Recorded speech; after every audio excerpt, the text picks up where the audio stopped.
할렐루야! 오늘도 하나님을 사랑하는 성도님들 변함없이 예배 자리에 있는 줄 믿습니다. 예배하는 심령마다 하나님께서 크신 은혜와 사랑을 베풀어 주시길 간절히 기도합니다. 우리 다같이 사도신경으로 신앙고백 드리겠습니다. 전능하사 천지를 만드신 하나님 아버지를 내가 믿사오며 그 독생자 우리 주 예수 그리스도를 믿사오니 이는 성령으로 잉태하사 동정녀 마리아에게 나시고 본디오 빌라도에게 고난을 받으사 십자가에 못 박혀 죽으시고 장사한 지 3일 만에 죽은 자 가운데서 다시 살아나사 하늘에 오르사 전능하신 하나님 우편에 앉아 계시다가 저리로서 산 자와 죽은 자를 심판하러 오시리라. 성령을 믿사오며 거룩한 교회와 성도가 서로 교통하는 것과 죄를 사하여 주시는 것과 몸이 다시 사는 것과 영원히 사는 것을 믿사옵나이다. 아멘. 다같이 찬양 드리겠습니다.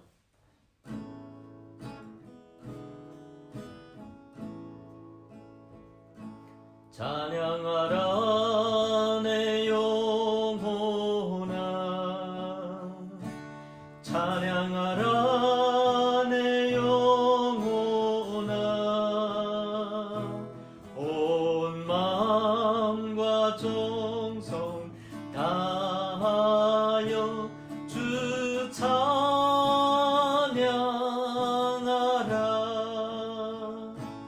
찬양하라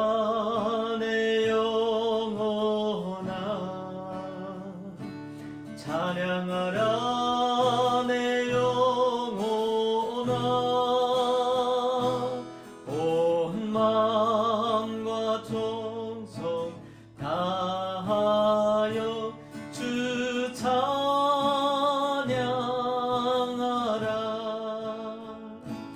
경배하라 내 영혼아,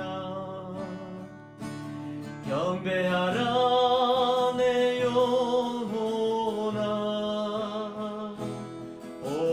마음과 정성 다하여 주 경배하라. 예수 우리 왕이여, 이곳에 오셔서 보좌로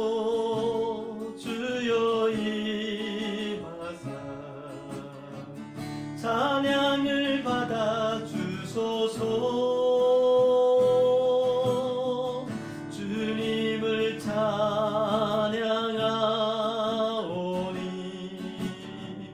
주님을 경배하오니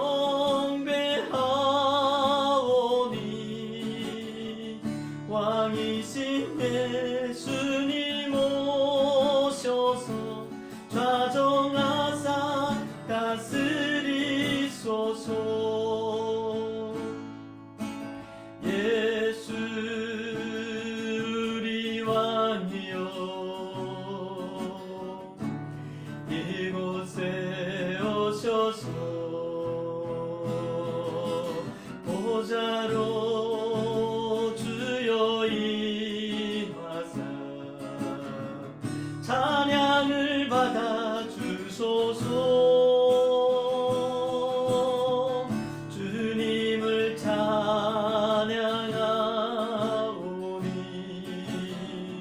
주님을 경배하오니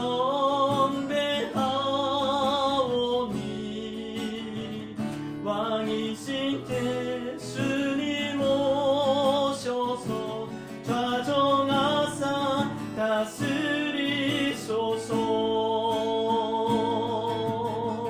주님을 찬양하오니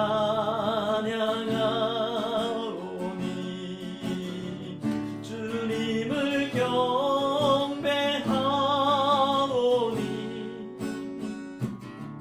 왕이신 예수님 오셔서 좌정하사 다스리소서. 나의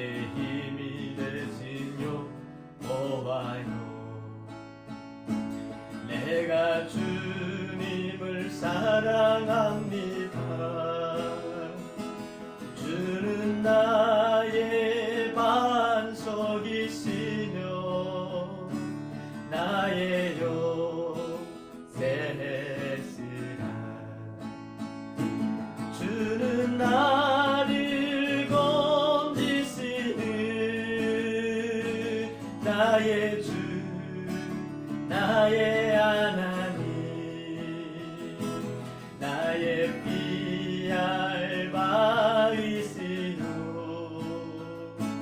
나의 방패시라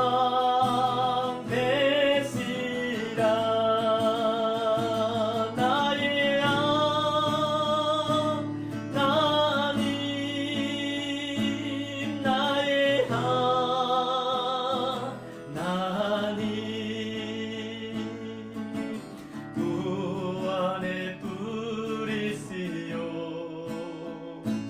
나의 산성이라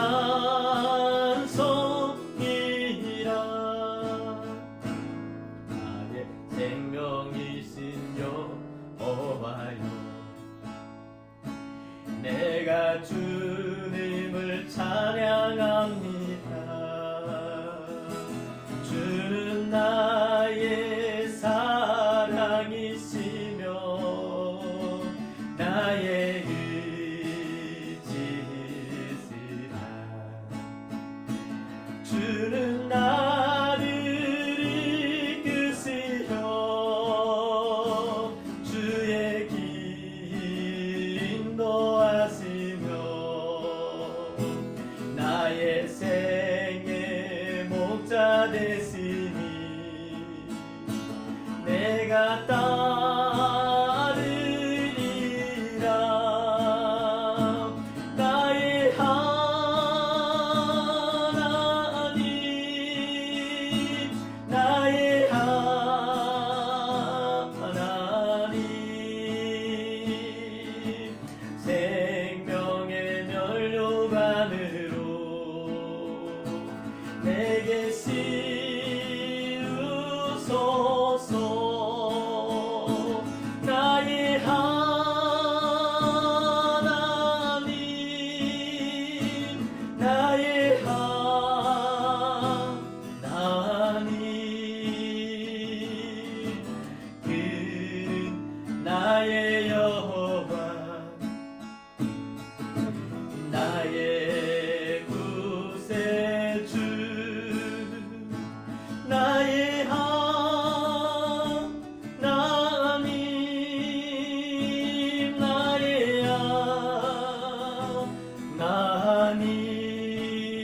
하나님 그는 나의 여호와 나의 구세주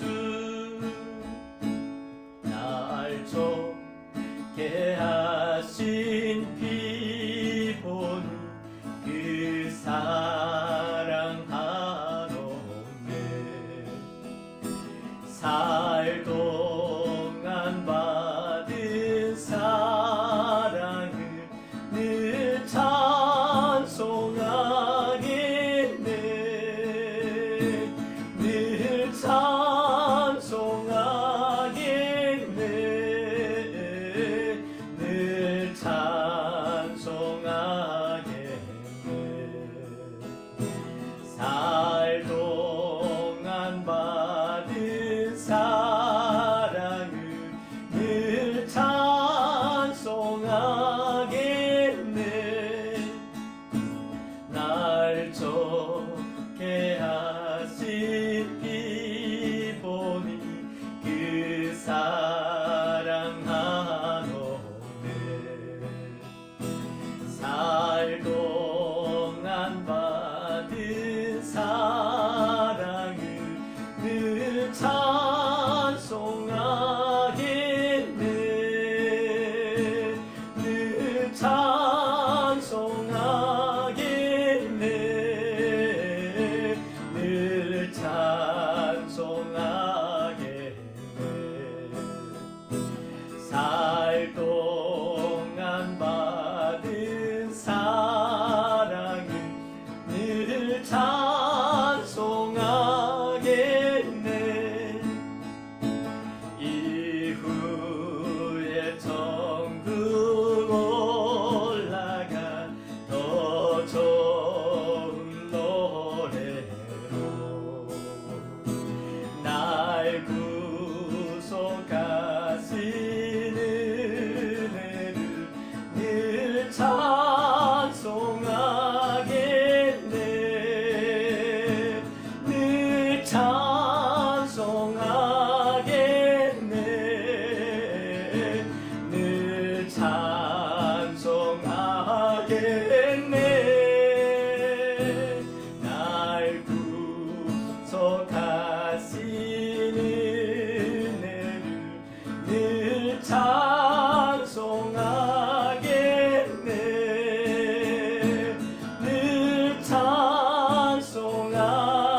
우리의 주관자 되시는 하나님, 이 시간 우리를 예배의 자리로 불러주시니 감사드립니다. 물리적으로 한자리에 모여 예배 드릴 수는 없지만 우리를 주님의 교회 삼아 주셔서 비록 몸은 떨어져 있지만 한 마음으로 주님을 찬양하고 말씀 듣게 하시니 감사합니다. 코로나 바이러스로 인해 한치 앞을 알 수 없는 상황이 되니 우리가 얼마나 교만했는지, 또 사실은 얼마나 나약한 존재인지 절실히 깨닫게 됩니다. 우리 신앙이 얼마나 자기중심적이고 이기적이었는지 깨닫고 무력함을 느낍니다. 그러나 주께서 택하신 자들은 절망의 순간에 오히려 눈을 들어 참빛 대신 예수 그리스도를 보게 하실 줄 믿습니다. 그리고 주님은 어둠이 클수록 더 큰 회복과 부흥을 주실 수 있는 분임을 믿고 의지하게 하여 주옵소서. 코로나로 인해 자연이 회복되고 있습니다. 그러나 그뿐만 아니라 만물을 소생시키시는 하나님께서는 마른 뼈와 같은 인간의 마음도 소생시키시는 분임을 그 어느 때보다 믿고 의지하기를 바랍니다. 오랜 신앙생활로 자만하고 자신의 길이 하나님의 길이라고 믿었던 우리를 철저하게 낮아지고 회개하여 주셔서 다시 주님만 바라보게 하시고, 아직 주님의 음성을 듣지 못한 자들은 처음으로 주님께 응답하여 예수 그리스도 안에서 참 하나님을 발견하게 하소서. 미리 동부교회에 주님의 종 김영진 목사님과 사모님을 신앙의 본으로 세우셔서 힘든 시기에 온 교인이 두 분을 통하여 한 마음이 되게 하시고 또 주님 앞으로 나오게 하시니 감사합니다. 목사님을 강건하게 하셔서 더욱 성령에 예민하여 주님이 주시는 말씀을 그대로 전할 때 저희가 듣고 순종하게 하여 주소서. 오늘 예배 가운데 성령께서 말씀을 적용하여 주셔서 죄의 고백과 회개와 구원과 감사가 넘치게 하여 주소서. 경제생활의 제한으로 고통 가운데 있는 주의 백성들을 기억하여 주소서. 이 땅에서 이방인으로 살아가며 이동까지 제한되어 불안 속에 있는 주의 백성들 기억하여 주소서. 전 세계 코로나로 인해 고통받는 주의 백성들, 특히 최근 확진자가 급증하여 어려움을 겪고 있는 러시아의 주의 백성들을 기억하여 주소서. 온 세상이 뒤집히고 가짜뉴스와 소문이 무성한 가운데 우리는 하나님은 신실하시고 하나님의 말씀은 영원함을 기억하게 하소서. 하루빨리 사태가 진정되어 함께 모여 예배할 수 있는 날이 오기를 기도합니다. 그러나 그때가 되면 우리가 진정한 감사와 참 예배를 드릴 수 있도록 지금 우리의 마음이 준비되게 하여 주시기를 구합니다. 만물을 주관하시는 예수 그리스도 이름으로 기도합니다. 아멘.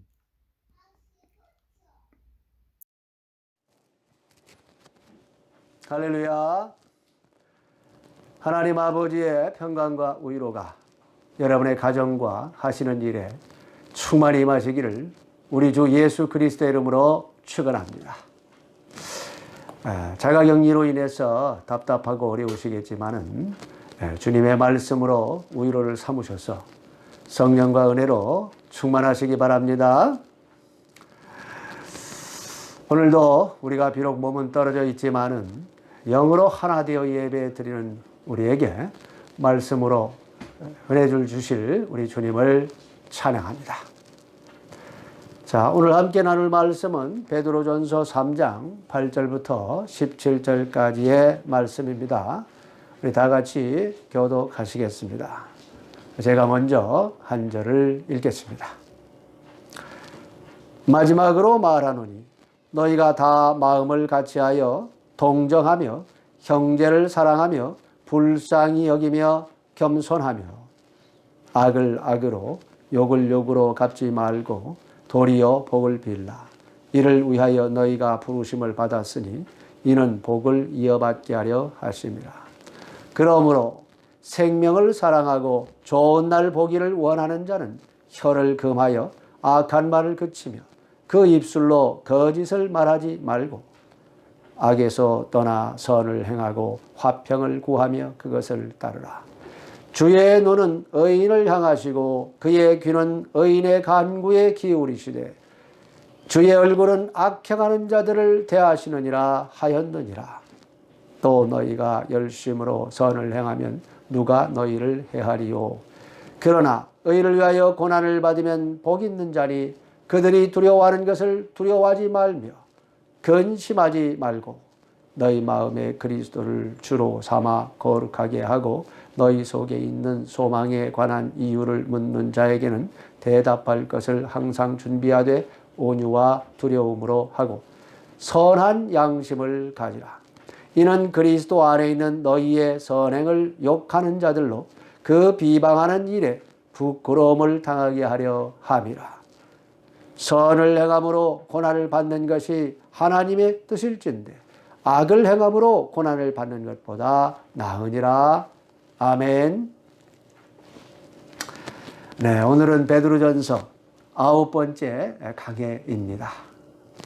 지난주에 우리는 남편과 아내에게 주시는 주님의 말씀을 살펴봤습니다. 남편과 아내는 주종관계나 상하관계가 되어서는 안 되며 동역의 관계를 이루어가지고 서로 존중하고 사랑하고 위로해 줘야 한다 말씀을 드렸습니다. 아내는 남편을 가정의 대표로 인정하여 순종하고 남편은 아내를 깨지기 쉬운 그릇으로 여겨서 잘 보살펴줘야 한다고 말씀을 드렸죠. 여러분 모두 주 안에서 올바른 가정을 이루셔서 하늘의 축복을 대대손손 누리는 복된 가정을 세우시기를 주님의 이름으로 축원합니다. 제가 처음에 베드로 전서가 기록된 시대적 배경이 네로 황제의 핍박이 있었던 시기였다 말씀을 드렸습니다. 네로 황제는 정신적으로 온전하지 못한 황제였지요. 로마를 자기가 꿈꾸던 도시로 새로 만들고 싶은 열망에 사로잡혀서 고민하다가 도시를 불태워버렸습니다. 한날의 왕의 개인적인 이상 때문에 로마 시민들이 하루아침에 삶의 터전을 잃었으니 얼마나 화가 나겠습니까? 네로는 로마 시민들의 분노가 자기에게 오는 것을 막기 위해서 희생양이 필요했습니다. 그래서 그리스도인들이 불을 내었다고 소문을 내었죠. 분노한 로마 시민들은 기독교인들에게 자신의 분노의 잔을 쏟아 부었습니다. 이로 인해서 기독교인들이 엄청난 핍박을 받게 된 것이죠. 기독교인들은 아무 잘못도 없이 억울하게 고난을 받았습니다. 원형 경기장에 끌려가서 굶주린 사자의 밥이 되어야 했고 나무 십자가에 매달려 네로 황제의 정원을 밝히는 횃불이 되어야 했습니다. 아버지 어머니가 끌려가서 처참하게 죽임을 당했습니다. 함께 신앙생활을 했던 형제가 또는 자매가 고문을 견디지 못해서 이름을 말하는 바람에 자신의 사랑하는 사람들이 끌려가서 죽임을 당했습니다. 이런 어지러운 시대에는 서로에 대한 불신이 팽배해지게 되어 있습니다. 여러분 지금 이 코로나가 어린이, 청년, 노인 할 것 없이 그냥 누구나 쓰러뜨리다 보니까 이제 사람들 가운데 무슨 문제가 생깁니까? 사회적 거리두기라는 말이 나왔습니다. 쉽게 말하면 아무도 믿지 말고 사람을 보거든 무조건 의심하라는 것이지요. 절대로 가까이 하지 말라는 것입니다. 사실 코로나 바이러스 자체가 무서운 것도 있지만은 우리에게 더 큰 타격을 주는 것은 바로 사람을 믿지 못하게 만든다는 것입니다. 저 사람이 코로나 바이러스 보균자가 아닐까? 이런 불신이 우리 사회를 더욱더 외롭게 만들고 있습니다. 교회 공동체에 치명상을 입힐 수 있는 것입니다. 이것이 코로나의 더 큰 문제입니다. 네로 황제 시대에 함께 신앙생활을 하면서도 아무도 서로를 믿을 수가 없습니다. 함께 모여서 예배 드리는 사람들 중에 누가 밀고자인지를 알 수 없기 때문에 서로를 불신합니다. 공동체에 불신의 영이 들어오면 그 공동체는 깨어지게 되어 있습니다. 불신이 팽배한 사회, 악이 칼춤을 추는 시대에 우리 기독교인들은 어떻게 해야 할 것인가? 이 문제가 당시 교회 공동체에 심각한 문제로 태도가 된 것입니다. 성도들은 이런 상황에서 어떻게 해야 할까요?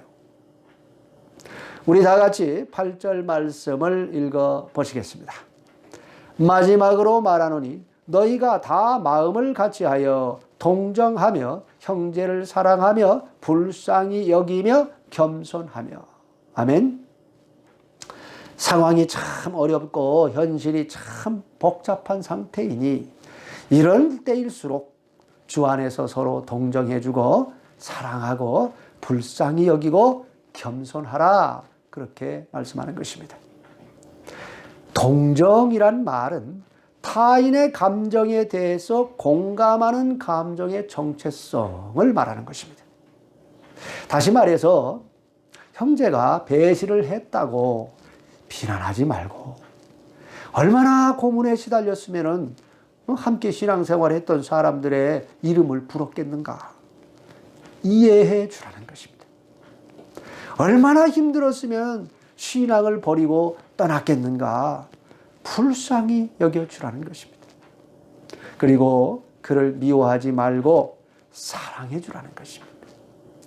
우리도 그와 같은 상황에 처한다면 그 형제처럼 행동하지 않는다는 보장이 없습니다. 나는 절대로 그런 짓은 하지 않는다, 그렇게 큰 소리 치지 말고 겸손하라는 것입니다. 아직 저들이 가하는 고문이 얼마나 고통스러운 것인지 내가 몸으로 겪어보지 않았으니 장담하지 말라는 거예요. 힘들고 어려운 때일수록 서로 마음을 같이하여 서로 의지하고 서로 하나 되어야 한다 하는 말씀입니다. 분열의 영이 공동체에 들어오지 못하도록 다 같이 손을 마주 잡고 싸워야 한다는 것입니다. 자, 그런데 실제적으로 이제 악을 경험한 사람들은 이 말씀을 받아들이기가 어렵지요. 내 사랑하는 남편과 아내가 저들의 악행의 희생양이 되었다면, 나의 부모를 죽인 원수를 내가 만났다면 피가 거꾸로 솟지 않겠습니까? 나의 부모 형제의 이름을 불어가지고 형장의 이슬로 사라지게 한 형제를 만나면 과연 그를 동정하고 불쌍히 여기고 사랑할 수 있을까요? 어렵습니다. 머리는 물론 그렇게 해야 한다 말을 하겠지만 마음이 그렇게 움직이지 않겠지요. 그들을 향해 좋은 말 하기가 어렵습니다. 하나님의 율법이 뭐라고 말씀합니까? 신명기 19장 21절 보시면 내 눈이 국률이 여기지 말라. 생명에는 생명으로, 눈에는 눈으로, 이에는 이로, 손에는 손으로, 발에는 발로이니라. 모세 율법에는 이에는 이, 눈에는 눈으로 갚으라고 말씀하고 있습니다. 우리 부모, 내 남편이나 아내의 목숨을 빼앗은 자를 만나면은 그의 목숨을 빼는 것이 이게 하나님의 법이에요. 긍휼히 여기지 말라고 말씀했습니다. 죄값을 반드시 치르게 하라는 것이죠. 그런데 왜 이 8절에서는 불쌍히 여기고 동정하고 사랑하라 그렇게 말씀하시는 것일까요? 모세 율법과 네로 황제의 이 핍박 사이에 무슨 일이 일어났던 걸까요? 왜 이에는 이, 눈에는 눈이었던 율법이 이제 바뀌어가지고 동정하고 불쌍히 여기고 사랑하라고 말씀하는 것일까요? 무슨 일이 일어났던 것일까요? 하나님께서 이에는 이, 눈에는 눈으로 갚으라 라는 이 율법을 주신 목적은 인간과 인간이 동등한 인격체로 서로 해치지 말고 서로 존중하고 서로 위해주고 도우며 살기를 원하셨기 때문입니다. 어느 누구도 다른 사람에게 해를 끼치지 말라. 해를 끼치면은 반드시 네가 그 값을 치러야 한다 하는 것이죠. 다시 말해서 하나님의 율법은 인간을 벌할 목적으로 주신 것이 아니고 벌받을 죄를 행하지 않도록 예방할 목적으로 주신 것입니다. 누구든지 다른 사람에게 악을 행하면 그 악에 대한 죄값을 치를 것이니 악을 행하지 말라 하는 것이었다 이 말이에요. 서로 동정하고 불쌍히 여기며 서로 사랑하며 살라는 것이었습니다.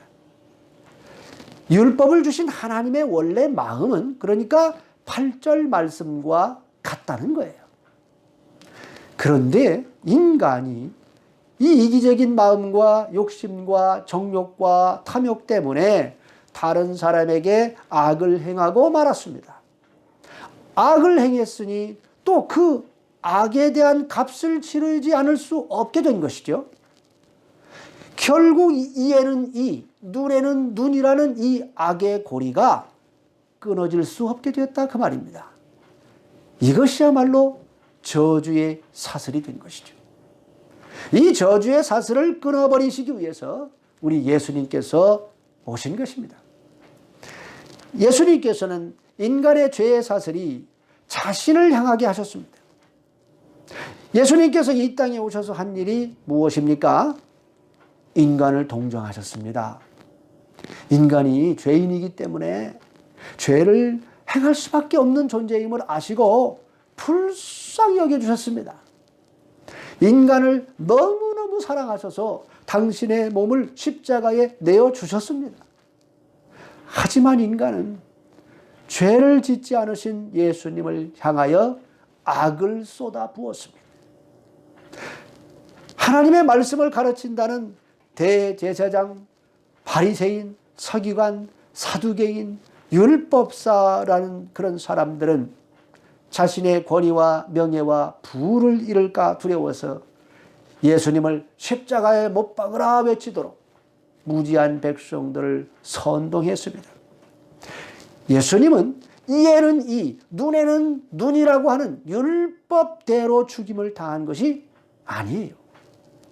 예수님은 아무 죄가 없으신데 죄인들인 인간이 의인이신 예수님을 십자가에 못 박으라 외침으로써 이방인인 로마 군인들에 의해서 못 박혀 죽임을 당하신 것입니다. 간음하던 현장에서 한 여인을 잡아 끌고 예수님께 나와 이런 여자를 어떻게 해야 하느냐 물었습니다. 모세 율법대로라면 간음한 여자는 돌로 쳐서 죽여야 합니다. 그때 예수님께서는 너희 중에 죄 없는 자가 먼저 돌로 치라 그렇게 말씀했습니다. 그곳에 모인 사람들 중에 누가 가장 먼저 돌을 던질 수 있을까요? 스스로 여기 있는 사람들 중에 가장 깨끗하다고 생각하는 사람만이 던질 수가 있습니다. 만일 거기서 한 사람이라도 자신이 떳떳하다고 생각을 해가지고 돌을 던졌다면 다른 사람들이 다 따라서 돌을 던져가지고 그 여인은 아마 거기서 죽었을 겁니다. 그런데 그들은 다 한 마을에 함께 살아가지고 서로를 너무너무 잘 아는 사이입니다. 자신의 잘못을 이웃집 사람들이 다 알고 있어요. 그들은 자신의 죄를 생각하지 않을 수가 없었습니다. 나는 내가 지난 여름에 한 일을 알고 있다. 이 영화 제목처럼 아무도 나는 거룩하다 이렇게 말할 수가 없었기 때문에 하나 둘씩 돌을 버리고 그 자리를 떠났습니다. 그러나 그녀에게 돌을 던질 수 있는 사람이 그곳에 없었던 건 아니죠. 한 사람이 있었습니다. 바로 예수님이었습니다. 우리 예수님께서는 죄가 없는 분이시니까요. 그런데 예수님께서 그녀에게 이렇게 말씀합니다. 나도 너를 정죄하지 아니하노니 가서 다시는 죄를 짓지 말라. 그 여인은 죽음 앞에서 살아난 것입니다. 예수님의 용서를 받은 것입니다. 우리는 돌을 들고 서 있던 사람들이거나 아니면 이 여인과 같은 사람이에요. 우리는 사실 죄값을 치러야 할 사람들입니다. 이에는 이, 눈에는 눈, 율법대로라면 우리야말로 예수님께 돌을 맞아 죽어야 하는 사람들 아니냐 그 말이에요. 우리가 하나님 앞에서 무슨 짓을 했습니까? 하나님 말씀대로 살겠다고 다짐을 해놓고 몇 시간도 안 돼가지고 예전에 죄된 모습으로 다시 되돌아가진 않습니까? 예수님을 십자가에 못 박아 죽여놓고 잘했다고 축배를 들던 자들과 우리가 뭐가 다릅니까? 과연 우리 이웃이 우리에게 악을 행했다고 해서 그에게 악으로 갚을 자격이 있는 자들입니까? 예수님의 죽으심은 모세의 율법의 참뜻을 우리 마음속에 깨우쳐 주셨습니다. 예수님께서 직접 이 땅에 오셔서 율법을 폐하시지 않고 완성하셨습니다. 율법의 본래 목적이 이루어지도록 해 주신 것입니다. 악에 대하여 악으로 갚지 않으시고 오히려 인간의 한계를 동정해 주시고 불쌍히 여겨 주시고 죽기까지 사랑해 주심으로 율법을 완성시키셨습니다. 할렐루야. 따라서 예수님의 사랑을 깨닫고 예수님을 구원자로 믿는 우리가 어떻게 살아야겠습니까? 마태복음 5장 38절 39절 말씀 같이 읽어볼까요? 또 눈은 눈으로 이는 이로 갚으라 하였다는 것을 너희가 들었으나 나는 너희에게 이르노니 악한 자를 대적하지 말라.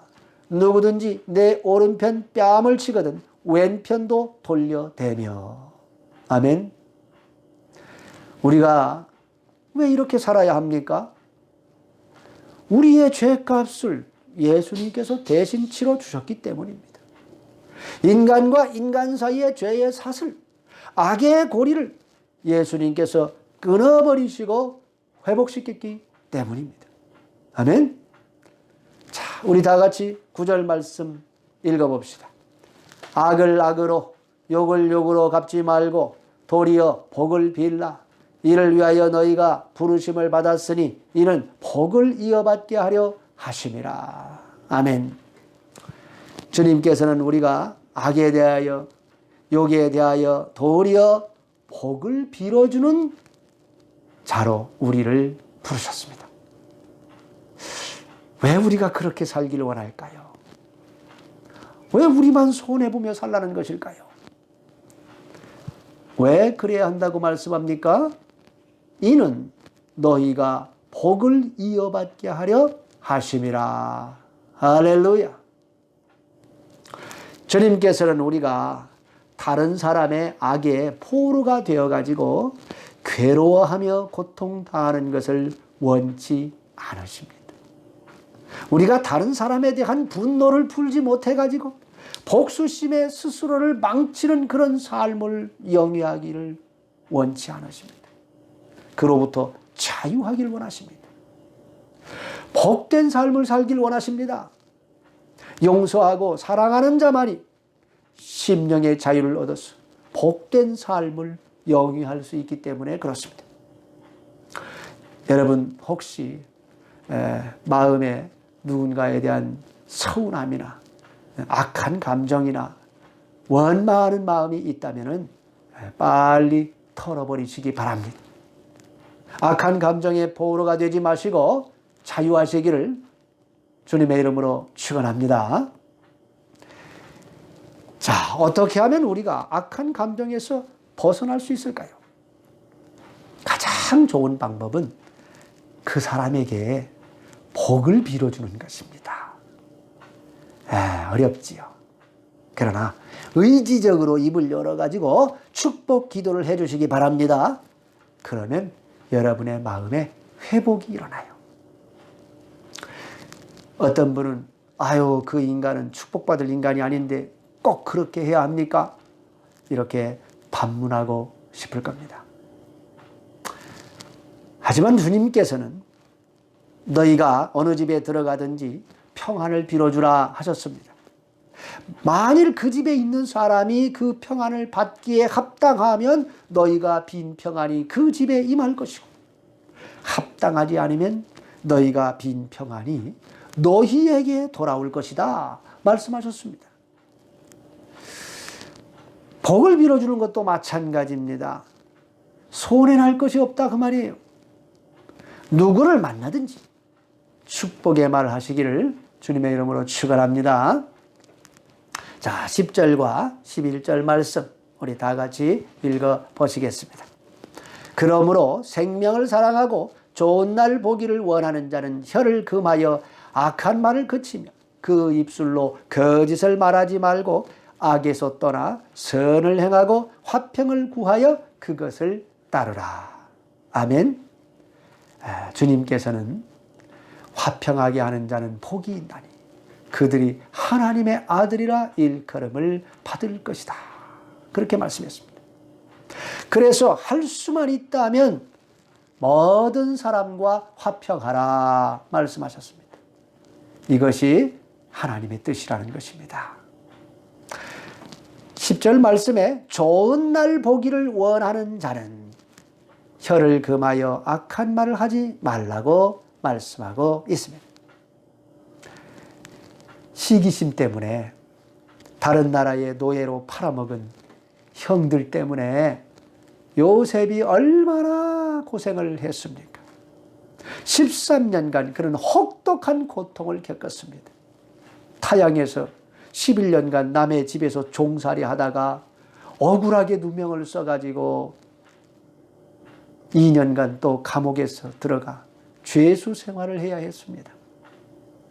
하지만 하나님의 은혜로 애굽의 총리가 되어서 자기 앞에 와가지고 엎드려서 절하며 양식을 구걸하는 형들을 보았을 때에 요셉이 무슨 생각을 했을까요? 한때는 원망하고 내가 반드시 복수하겠다 그런 생각을 했을 것입니다. 하지만 하나님의 은혜를 깨닫고 나니까 그의 마음이 치유되어서 이제 원수까지도 용서하고 사랑할 수 있는 마음이 되어 있었던 것이죠. 요셉은 형들에게 축복을 빌어주고 그들을 모두 애굽으로 데려와서 그들뿐만 아니라 그들의 처와 자식들까지 다 먹여 살렸습니다. 요셉은 모든 친족과 함께 사는 좋은 날을 보았습니다. 대신들이 시기심으로 거짓으로 올린 상소를 듣고 다니엘을 사자굴에 던지라고 명한 왕에게 다니엘이 사자굴에서 살아남았을 때 그가 한 첫 번째 말은 왕이여 만세수를 하옵소서 였습니다. 자기를 죽음으로 던져버린 원수에게 축복을 선포한 것입니다. 어떻게 그럴 수 있었을까요? 다니엘은 사자굴에서 하나님의 은혜를 경험했기 때문에 그렇습니다. 천사들을 보내서 사자들의 입을 물지 못하도록 탁 붙들게 하시는 하나님의 역사를 경험했기 때문입니다. 그 은혜를 경험하고 나니까 원수를 축복할 수가 있었던 것이죠.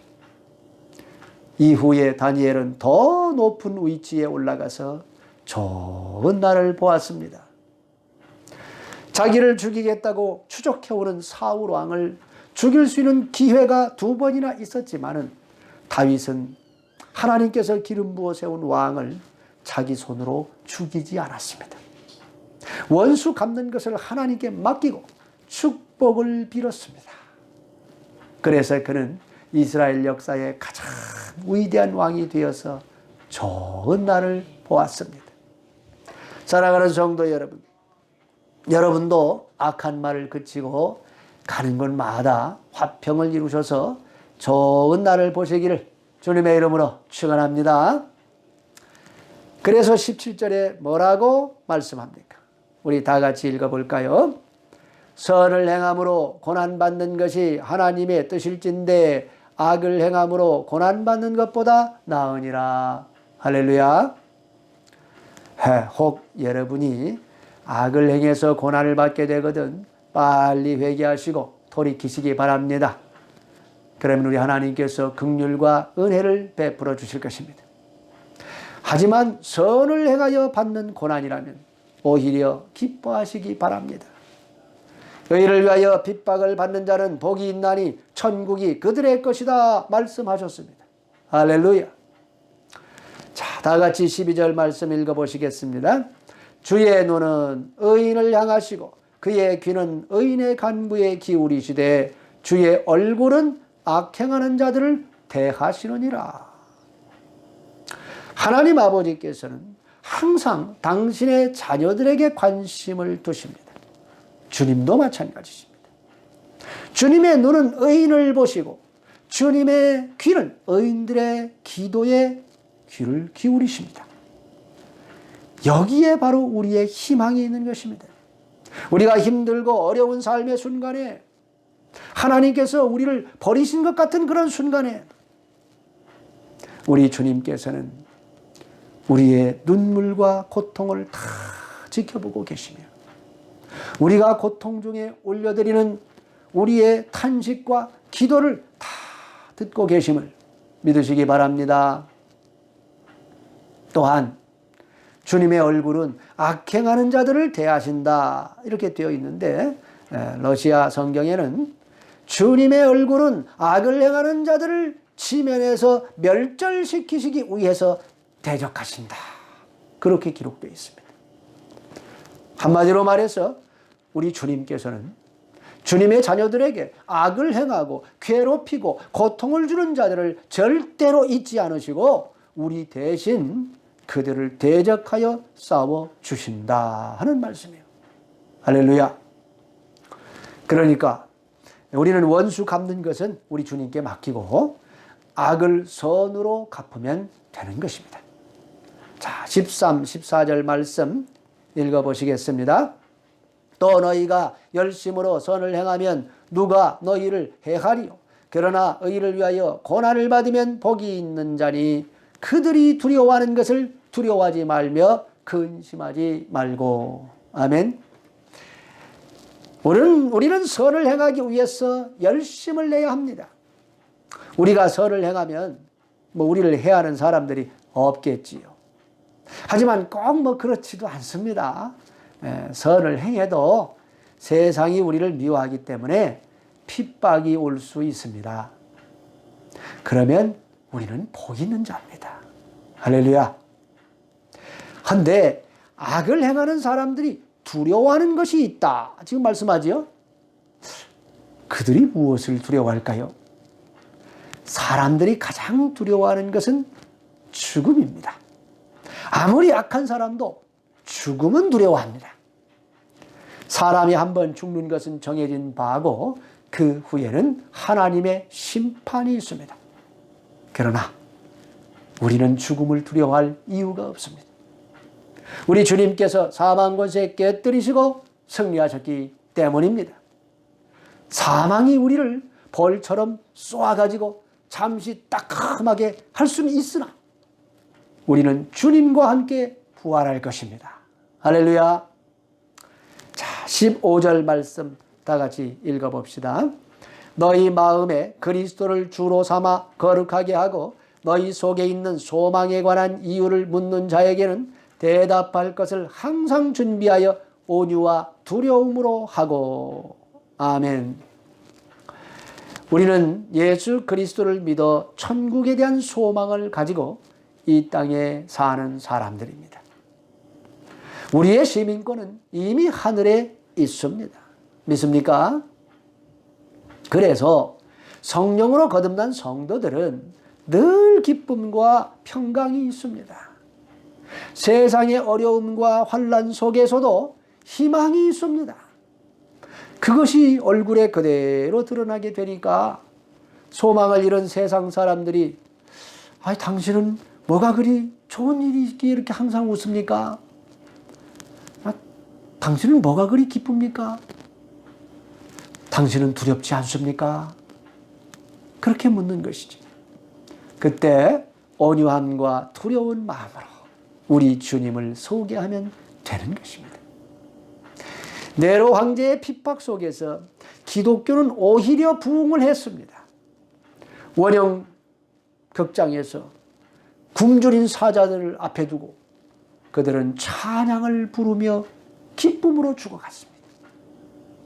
그 모습을 지켜본 수많은 사람들이 도대체 저들이 믿는 예수님이 누구시길래 저렇게 죽음 앞에서도 기쁨을 누릴 수가 있는 것인가? 관심을 갖게 되어가지고 한 명의 순교자가 나오면 10명의 회심자가 생겼다는 것입니다. 이것이 주님께서 주시는 은혜입니다. 여러분도 세상이 감당치 못하는 주님의 은혜로 충만하시기 바랍니다. 자, 다 같이 16절 말씀 읽어보시겠습니다. 선한 양심을 가지라. 이는 그리스도 아래에 있는 너희의 선행을 욕하는 자들로 그 비방하는 일에 부끄러움을 당하게 하려 함이라. 할렐루야. 성도 여러분, 선한 양심을 가지시기 바랍니다. 여러분을 비방하고 핍박하는 사람이 있어도, 여러분에게 악을 행하는 사람이 있어도 선한 양심으로 대하십시오. 결국 그가 하나님 앞에 서게 되면 자신의 일을 부끄러워할 것입니다.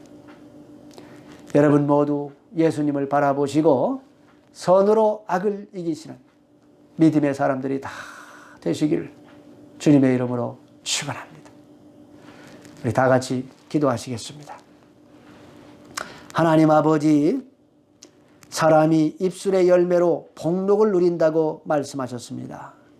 우리의 입술의 말을 창조해 주시겠다 말씀하신 주님의 말씀을 믿고 우리가 혀를 금하여 늘 축복을 말하게 하여 주시옵소서.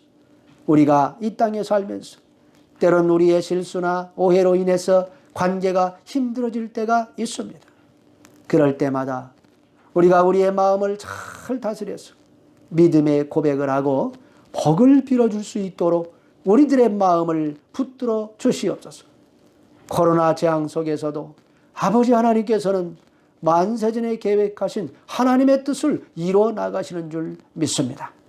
주님께서도 오실 날을 준비하고 계신 줄 믿습니다. 주 예수님, 우리가 주님의 뜻에 순종하여 선한 열매를 맺을 수 있도록 붙들어 주시옵소서.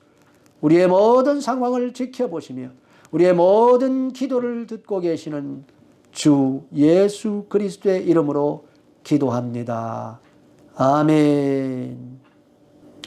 네, 이 시간 우리 기뻐하며 경배하세 1절과 2절 찬양하시면서 하나님께 봉헌하겠습니다. 기뻐하며 경배하세 영광의 주 하나님, 주 앞에서 우리 마음 피어나는 꽃 같아 죄와 슬픔 사라지고 의심 고름 거치니 변함없는 기쁨의 주 밝은 빛을 주시네. 땅과 하늘 만물들이 주의 솜씨 빛내고 별과 천사 노랫소리 끊임없이 드높아 물과 흙과 산과 골짝 들판이나 바다나 모든 만물 주의 사랑 기뻐 찬양하여라. 아멘. 다 같이 기도하시겠습니다. 하나님 아버지, 지금까지 베풀어 주신 주님의 은혜에 감사하여 예물을 드리는 손길들이 있습니다. 믿음으로 드리오니 받아주시고 하늘의 보고의 창을 활짝 여서 누르고 흔들어 넘치도록 부어주실 줄 믿습니다. 이제는 아무 흠과 죄가 없으나 우리를 위해 죽임당하신 우리 주 예수 그리스도의 한량없는 은혜와 죄 많은 우리들을 위해 독생자를 내어주신 하나님 아버지의 무한하신 사랑과 우리를 통해 하나님의 뜻을 이루시는 성령님의 내주, 교통, 의로 충만하심이 주님의 발자취를 따라 선으로 악을 갚기로 결단하는 동북교회 성도들 머리머리 위에 가정, 일터, 학업 위에 이제로부터 영원토록 함께 하시기를 간절히 축원하옵나이다. 아멘.